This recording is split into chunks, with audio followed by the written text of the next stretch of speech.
ainda desdobramentos, né, em relação ao tarifaço. A gente viu a pesquisa da Datafolha mostrando 35% dos entrevistados vendo o presidente Lula como o principal responsável pelo tarifaço de Donald Trump. Depois vem Jair Bolsonaro com 22%, tem o Eduardo Bolsonaro com 17%, tem Alexandre de Moraes, ministro do STF, com 15%. A gente vê, né, talvez um pouco mais dividido ali, né, mas o foco está no executivo, no legislativo e no judiciário, né, figuras, né, desse entorno aí como responsáveis pelo tarifaço. Na sua percepção, a gente consegue ter essa visão aí de que esses são especificamente os responsáveis? E aí a segunda parte, né, independentemente de quem seja, é o Brasil que está perdendo. Eu concordo com a sua última fala, independentemente de quem seja, o Brasil está perdendo, mas vamos lá, né? Vamos dar um pouco de nome aos bois. Todas essas figuras que foram nomeadas aí, elas têm dedo, né? As impressões digitais estão no cadáver, isso eu não tenho dúvida, todos eles contribuem. Mas vamos chegar ao cerne dessa questão. Quem é o presidente da República? O presidente da República é o Lula. Quem é a pessoa que tem feito publicamente um monte de ameaças, que tem feito bravatas, que tem se enfrentado publicamente com as posições do Donald Trump? Quem é a pessoa que tem feito o antagonismo pujante contra os Estados Unidos? Quem fala em mudança do regime do dólar, mesmo quando seus parceiros do BRIC dizem que não tem o menor interesse, nem condições, porque isso é uma ilusão, não faz sentido existir uma moeda BRICS. Você vai trocar em quê? Yuan? É isso que você quer, Yuan? Você vai ter real da Arábia Saudita com você? É esse tipo de moeda que você vai querer ter? Você vai ter todas as moedas dos BRICS, ao invés de ter uma única moeda, ter uma única conversão. Quer dizer, do ponto de vista de eficiência e lógica, é tal e qual funciona a cabeça do presidente. É ilógico, não faz sentido algum.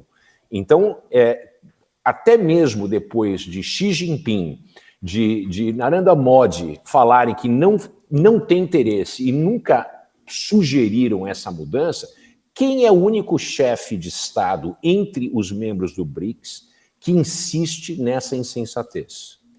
Quem é que se aproxima cada vez mais da China quando tem qualquer oportunidade? Quem é que se aproxima de regimes nefastos, autoritários, de esquerda ou de direita, mundo afora, porque os regimes que acontecem no Oriente Médio, eles não podem ser considerados de esquerda, né? Eles são autocracias e o Lula se locubra, né, fazendo participações, inclusive enviando o vice-presidente para o enterro do ex-presidente falecido do Irã, cercado por criminosos buscados pela justiça internacional. Nós estamos falando de terroristas que foram eliminados por Israel, etc. Quem é a voz contrária ao Ocidente em toda oportunidade? Nós temos que ter a consciência de que o Lula fez por merecer se posicionar dessa maneira. E se posicionar contra o Donald Trump, sabendo do tipo de personalidade que ele tem, né? Depois de ter visto a Europa conjunta, que é muito mais relevante que o Brasil, que é um anão nessa história, se ajoelhar perante o Trump. Viu a Suíça, viu o Japão, viu a Índia, né? Todo mundo, né? Todos os países muito mais relevantes do que o Brasil, entrarem num acordo e buscarem a negociação. Até a China, que é a segunda economia do mundo, busca uma negociação com os Estados Unidos.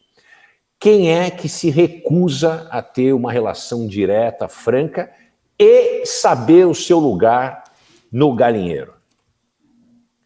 Nós não podemos dizer que tem outra pessoa a não ser do senhor Luiz Inácio.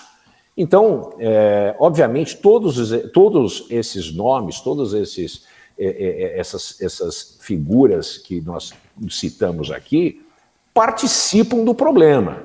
Mas se houvesse liderança de um chefe de Estado, um estadista de fato, já teria havido uma conversa entre as partes e alguma coisa teria sido atingida do ponto de vista de reduzir esse tarifaço.